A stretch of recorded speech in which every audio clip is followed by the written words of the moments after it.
Olá, bom dia para você. Pode chegar, nós estamos ao vivo. Agora são 8 horas e 31 minutos pelo horário de Brasília. Bom dia para você também, Kleber Werneck. Muito bom dia, Daniela Paris. E bom dia para você também que nos assiste agora. E a partir de agora, você fica por dentro das notícias do Brasil e do mundo desta quarta-feira. Vamos então aos destaques do dia. Começa a valer hoje a redução de 20 centavos no preço da gasolina para os distribuidores, anunciada pela Petrobras. 1 milhão de novas famílias vão passar a receber o Auxílio Brasil em agosto. Onda de calor no Reino Unido causa incêndio que atinge várias casas perto de Londres. Um canto para curar e recomeçar. Professor e alunos usam a música para se recuperar dos traumas na Ucrânia. Tudo isso a partir de agora.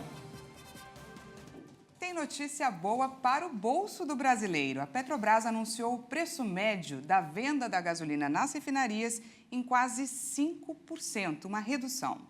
E essa redução, como ela disse, vale a partir de hoje e vai significar um corte de 20 centavos no litro do combustível, que passará a ser negociado a R$ 3,86. A redução será de 4,93%, levando o valor ao mesmo patamar de maio deste ano. No último ajuste anunciado pela Petrobras em junho, o preço médio de venda da gasolina havia subido de R$ 3,86 para R$ 4,06 por litro, uma alta de 5,18%. Os preços de venda às refinarias pela Petrobras são um dos fatores de composição do preço final dos combustíveis, junto com impostos e lucro de distribuidoras e revendedores. A estatal afirma que, considerando a mistura obrigatória de 73% de gasolina e 27% de etanol anidro para a composição da gasolina comercializada nos postos, a parcela da Petrobras no preço ao consumidor passará de R$ 2,96 em média para R$ 2,81 a cada litro vendido na bomba. Quem apura o valor final na bomba é o levantamento semanal da Agência Nacional do Petróleo, Gás Natural e Biocombustíveis. De acordo com a ANP, a gasolina teve queda nas últimas 3 semanas por conta da limitação do ICMS aprovada pelo Congresso Nacional. A medida fez o preço médio da gasolina passar de R$ 7,39 para R$ 6,07. A redução nas refinarias deve empurrar o valor ainda mais para baixo. E olha só, na cesta da alimentação existe um problema sério. O preço dos itens básicos passou do ponto, como o litro do leite, que subiu 14% em São Paulo só no mês passado. No café da manhã, ele costuma ser indispensável para muita gente. Mas com preço nas alturas, está difícil manter o leite no cardápio. Estou tomando menos leite, inclusive estou até preferindo ir para os leites vegetais, às vezes, porque eles estão quase o mesmo preço do leite normal. Segundo o levantamento da Precifica, empresa especializada em soluções de estratégias de preços e monitoramento de valores cobrados no comércio eletrônico, o litro do leite subiu mais de 14% no e-commerce em junho, na comparação com o mês anterior. O leite, o problema é entre safra, né? Todo ano, no inverno, o volume de captação de leite diminui bastante. E essa redução no volume de captação faz o preço do leite subir. É claro que existem outros custos, né, na produção de leite. Tem a parte do frete, que ficou mais caro por conta do aumento do diesel, né? Tem a parte da mão de obra, que subiu. Os custos com rações para tratar dos animais também avançaram bastante. Então, isso ajuda a explicar uma parte desse aumento. E é claro que os derivados do leite acompanham o aumento. Manteiga, o queijo subiu bastante também. Mas não para por aí. A cada dia, o carrinho no supermercado tende a ficar mais vazio, especialmente aqui em São Paulo. Para adquirir apenas 13 itens da cesta básica, o paulista compromete mais da metade do salário mínimo. São aproximadamente R$ 692 para comprar para o mês. Leite, farinha, óleo, café, açúcar, sal, manteiga, arroz, feijão, batata, tomate, banana e a carne, que muita gente nem compra mais. Os dados são de uma pesquisa realizada pela Precifica com 5 grandes plataformas de supermercados daqui de São Paulo. E olha que nem tudo subiu no último mês. Tem produto que ficou até mais barato, como o açúcar, o arroz, a batata e o tomate. Já a banana sofreu alta de quase 12%. Mas calma. Como a banana ela não tem um ciclo assim de produção muito longo, né? Ela produz rapidamente, em poucos meses a oferta deve se normalizar e o preço dela vai cair. Segundo o economista, o mesmo deverá acontecer com o feijão, outro vilão do mês de junho, com aumento de quase 9%. O feijão é um problema de safra. O feijão ele requer um ciclo de produção mais longo. E a gente teve uma quebra de safra, principalmente do feijão carioca, que é o mais consumido no país. E isso fez o preço do feijão subir rapidamente. Mas nós temos 3 safras de feijão. E me parece que a próxima, a oferta tende a ser maior. E o óleo, hein? Já faz tempo que o item sofre sucessivos aumentos. E no último mês, subiu de novo. O óleo é um dos principais derivados da soja, né? E o preço dele sobe acompanhando as cotações do grão. E a gente sabe que nesse conflito geopolítico entre a Rússia e a Ucrânia, nessas incertezas globais, aí, o preço dessa commodity soja subiu bastante. Mas atualmente ela já se encontra em desaceleração, né? Então a gente já está vendo cotação da soja mais baixa. Então isso antecipa para a gente que em poucos meses o óleo de soja também deve começar a baixar ao consumidor. Até lá, a dica da Luciane é economizar. Tem muita gente que põe muito óleo para fazer um arroz, um feijão. Põe menos. Assim fica mais barato e mais saudável. Agora, para quem quer gastar menos em todos os itens da cesta, o negócio é reduzir tudo, como ensina o seu Valdomiro. Faz um regime. E olha só, 1 milhão de novas famílias devem passar a receber o Auxílio Brasil a partir de agosto, quando o valor do benefício aumentará de R$ 400 para R$ 600. A informação foi confirmada pelo ministro da Cidadania, Ronaldo Vieira. O objetivo do governo é zerar a fila e colocar as pessoas habilitadas ao longo do ano. O pagamento do Auxílio Brasil será antecipado para a primeira quinzena de agosto. Atualmente, os pagamentos do programa ocorrem na segunda quinzena de cada mês. O valor total deverá chegar a 11 bilhões e 400 milhões de reais. E 19 milhões de famílias serão atendidas. Com a aprovação da proposta de emenda à Constituição no Congresso Nacional, o valor do Auxílio Brasil foi reajustado de R$ 400 para R$ 600 até o final do ano. A ideia do governo é também antecipar o pagamento do Auxílio Gás para a primeira quinzena de agosto. O Vale Gás é pago a 6 milhões de famílias e vai passar de R$ 52 para algo em torno de R$ 104. O valor do Vale Gás é definido por tabela pelo Ministério de Minas e Energia. O governo deve gastar cerca de 620 milhões com o programa social a cada 2 meses.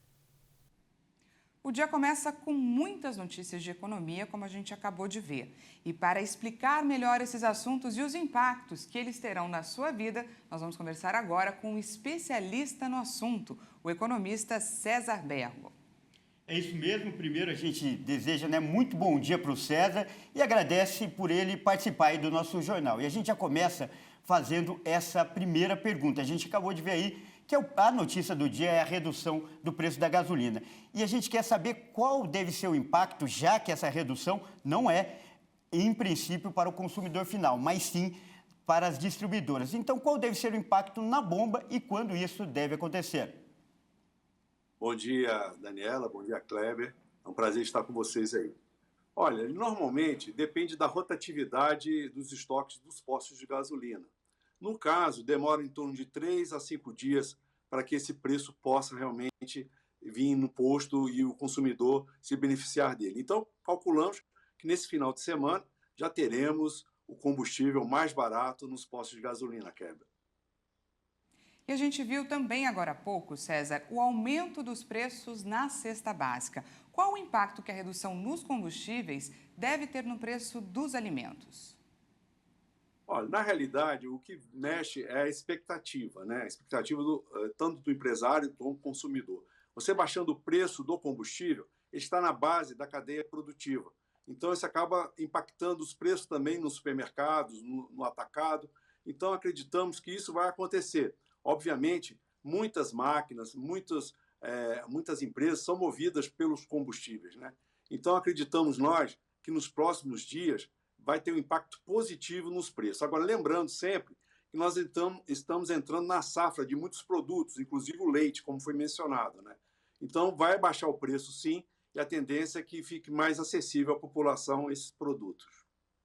Outra notícia que chamou a atenção é que 1 milhão de famílias devem passar a receber o Auxílio Brasil em agosto. E qual o impacto que essa camada, que é considerada de baixa renda, deve ter para a economia como um todo, César? É um volume considerável de recursos que vão entrar na economia. Nós temos a questão da redução dos impostos também, que faz com que as pessoas não gastem com imposto e vão levar para a economia. Somando a essas ajudas, tanto o auxílio caminhoneiro de R$1.000, a questão do gás, a questão do Auxílio Brasil, vão ter um volume enorme. Então, isso é positivo e faz com que a gente possa prever para os próximos meses uma melhora não só na geração de emprego e renda, como o crescimento econômico também, que hoje já está na faixa de 1,8%. No início do ano, a gente acreditava que o Brasil ia crescer 0,5%, né? Hoje já está no 1,8%. Então, esses recursos todos, além de fazer uma cobertura da necessidade dessa população, que realmente está necessitando, e é muito positivo, né? Movimenta a economia de uma maneira inigualável. Ou seja, você vai ter melhoras de todos os indicadores econômicos. Então, César, a gente pode dizer aí pelas suas palavras que, pelo menos num curto espaço aí, a perspectiva é otimista. Você começa esse dia dando boas notícias aí para o consumidor e para o nosso telespectador. Olha, boa notícia mesmo, né? Porque a tendência com essas quedas de preço, a inflação cair.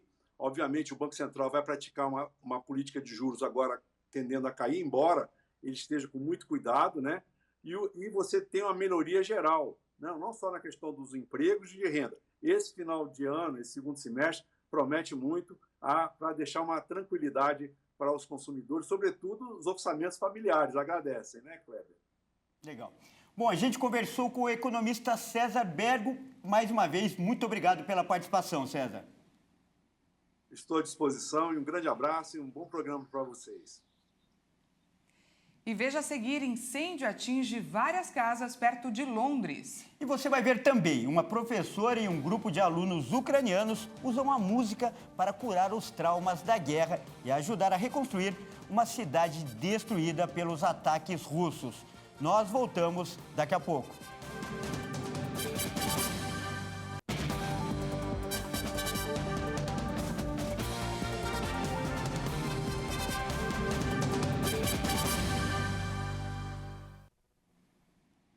Olá, mais uma vez, seja muito bem-vindo. Nós estamos de volta e ao vivo. São 8h46 pelo horário de Brasília. E a gente volta falando de pandemia. A média de mortes por Covid no Brasil, segundo dados do Ministério da Saúde, está estável. Vamos aos números atualizados. O Brasil confirmou mais 353 mortes por Covid-19 em 24 horas. O total de óbitos pela doença desde o início da pandemia já chegou a 675.871. Foram registrados 57.999 novos casos de Covid-19 em um dia. Ao todo, já são 33.397.814 diagnósticos confirmados. A média móvel de mortes chegou a 253 vítimas diárias. A curva apresenta tendência de estabilidade, com variação de 12% em relação a 2 semanas. Já a média de casos na última semana foi de 56.180 registros por dia. Esses dados mostram uma tendência de estabilidade, com variação de menos 3% em relação a 2 semanas.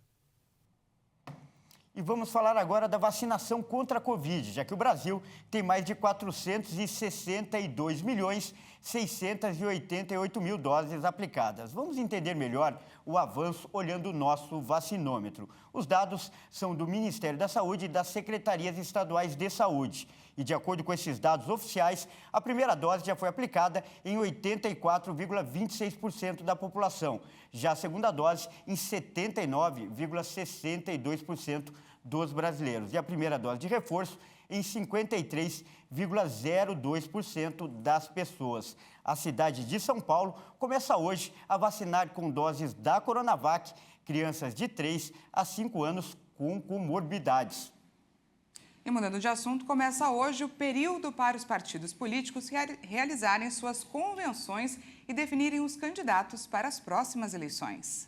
De acordo com a legislação eleitoral, os partidos têm até o dia 5 de agosto para determinar quem serão os candidatos a presidente e vice-presidente da República, governador e vice-governador, senador, deputado federal, deputado estadual e, no caso de Brasília, deputado distrital. O primeiro partido a realizar convenção é o PDT, que confirmará o nome de Ciro Gomes na corrida para a presidência da República em convenção que acontece nesta quarta-feira. Na quinta-feira, o PT lança o ex-presidente Luiz Inácio Lula da Silva como candidato do partido. Lula não vai participar da convenção petista. A presença dele é esperada na convenção do PSB, no dia 29 de julho, em Brasília. No sábado, em Belo Horizonte, o Avante lança o nome de André Janones. E no domingo, no Rio de Janeiro, o PL oficializa o presidente Jair Bolsonaro como candidato à reeleição. Na quarta-feira da semana seguinte, o MDB lança a senadora Simone Tebet. E esse, inclusive, será o único evento realizado de forma virtual. E agora a gente fala sobre a onda de calor que atinge a Europa. Nesta terça-feira, as temperaturas em Londres, a capital do Reino Unido, chegaram pela primeira vez nos 40 graus, batendo recordes históricos. Numa cidade perto de Londres, inclusive, moradores tiveram que deixar as casas às pressas por causa de um incêndio, como nós vamos ver nessa reportagem. A cerca de 30 quilômetros de Londres, um grande incêndio atingia nesta terça-feira a cidade de Wellington. No local, cerca de 100 bombeiros tentavam controlar as chamas que já engoliram grandes extensões de vegetação e vários prédios e casas. Moradores narraram os momentos de tensão vividos com a velocidade de propagação do fogo. Eu estava tomando sol no jardim e então uma enorme nuvem negra se aproximou. Olhei para cima, aquele lado de Wellington estava pegando fogo e dentro de uma hora chegou até nossa casa. Então temos um descampado do lado de fora de casa que está pegando fogo. Todos os nossos carros se foram. Eles chutaram nossa porta para tirar os animais, por sorte, porque eu não podia voltar lá porque fomos retirados. E felizmente agora tem os animais e a criança aqui fora. E estamos esperando uma atualização sobre a casa.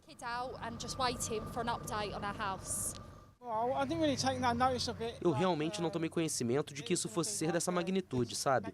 Mas até onde isso vai? É louco, muito louco como aconteceu. O Reino Unido passa por uma onda de calor que atinge o oeste da Europa. O país registrou pela primeira vez os 40 graus Celsius, com pelo menos 34 cidades superando o recorde anterior, de 38,7 graus Celsius, registrado em 25 de julho de 2019 em Cambridge. Olha, e ainda sobre esse assunto, em Portugal já foram registradas mais de 1.063 mortes por conta do calor extremo e de acordo com as autoridades de saúde do país. Além do assustador número de vítimas, o calor extremo e os incêndios já provocaram a destruição de mais de 8.000 hectares de florestas. Essa onda de calor que afeta a Europa levanta uma outra preocupação sobre uma potencial crise de gás já no final desta semana. Isso porque a onda de calor histórica aumentou a demanda por energia, com o uso de aparelhos que ajudam a resfriar as casas e também as empresas. Na quinta-feira, o gasoduto Nord Stream 1, que leva o gás da Rússia ao bloco, deve reabrir após 10 dias fechado para trabalhos de manutenção de rotina. Mas ainda assim, cresce a preocupação de que a Rússia mantenha as torneiras fechadas em retaliação às sanções que a União Europeia tem imposto desde que a invasão da Ucrânia por Moscou começou no final de fevereiro.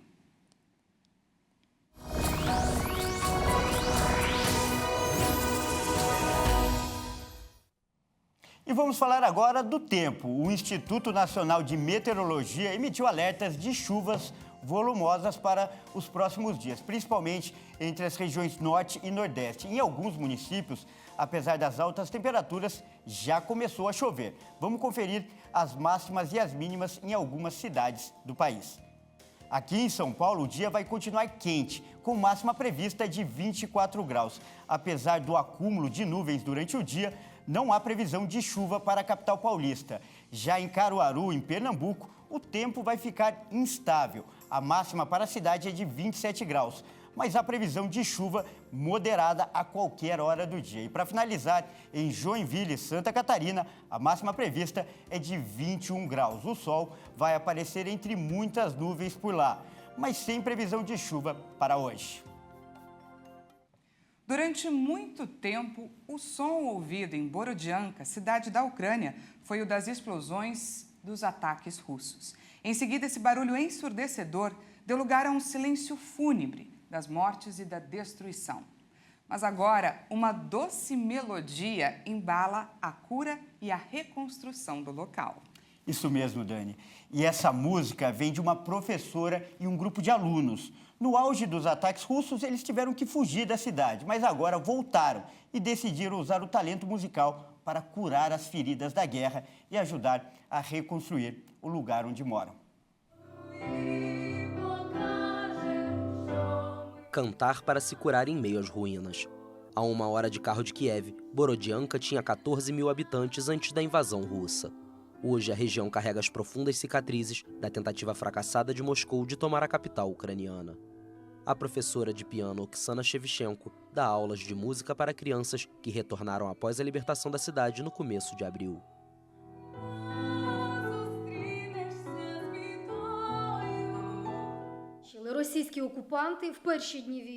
Durante os primeiros dias da guerra, quando os ocupantes avançavam por Borodianka em direção a Kiev, houve luta, a escola foi incendiada, tudo foi destruído. Há crianças que querem voltar e estão voltando, os professores também. Então, por conta própria e com a ajuda de instituições de caridade, começamos a renovar nossos suprimentos.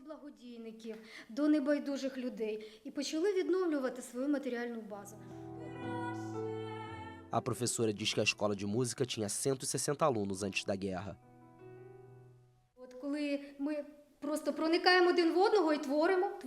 Voltamos a nos reunir e a criar. Foi doloroso quando isso foi tirado de nós. Foi doloroso ver o que estava acontecendo.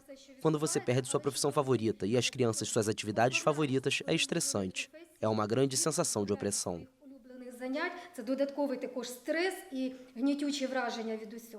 Diana, de 15 anos, deixou Borodianka no primeiro dia da guerra, mas retornou.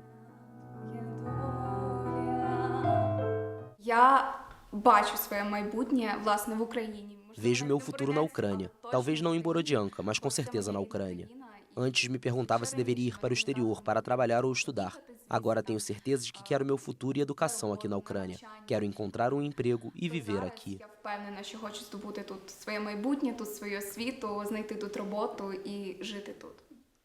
A professora de violão também voltou a lecionar no início de maio. Claro, a música cura. Ajuda você a se desconectar dos seus problemas. Estou começando a me sentir melhor ultimamente. Estou feliz em ver meus alunos. Adoramos a música, gostamos das aulas. As crianças me mandam mensagens pedindo aulas, até as que estão no exterior.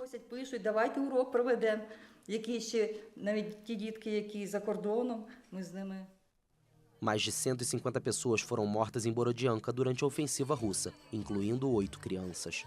De acordo com a prefeitura, atualmente restam cerca de 9 mil pessoas na cidade, quase metade delas sem teto.